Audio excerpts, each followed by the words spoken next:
আজকের এই রেসিপিটি হচ্ছে পাবদা মাছের দো পেঁয়াজা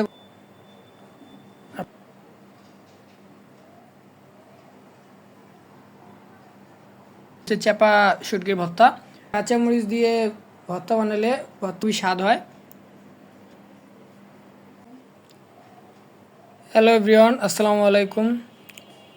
আবারও চলে আসলাম রন্ধনঘরের আরও একটি মজাদার রেসিপির ভিডিও নিয়ে। আজকের এই রেসিপিটি হচ্ছে পাবদা মাছের দো পেঁয়াজা করা হয়েছে। এই যে দেখুন, আর পাবদা মাছ খুবই নরম একটি মাছ, রান্না করার সময় খুবই সাবধানে রান্না করতে হয়, নাহলে মাছগুলো ভেঙে যায়।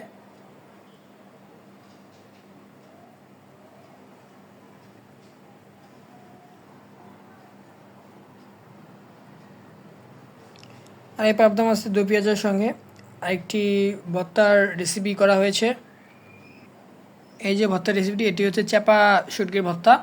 চাপা শুটকির ভর্তা এরকম কাঁচামরিচ আজকে করা হয়েছে, যার কারণে কালার নেই, কিন্তু খেতে খুবই টেস্ট হয়েছে।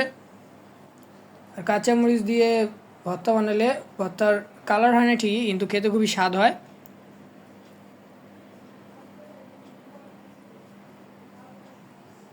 তো আজকের এই দুটো রেসিপি আপনাদের সবার সামনে তুলে ধরলাম। কেমন লাগলো অবশ্যই আমাকে জানাবেন। আর দেখা হচ্ছে পরবর্তীতে নতুন কোনো ভিডিও নিয়ে। ততক্ষণ সবাই সুস্থ থাকবেন, ভালো থাকবেন। আল্লাহ হাফেজ।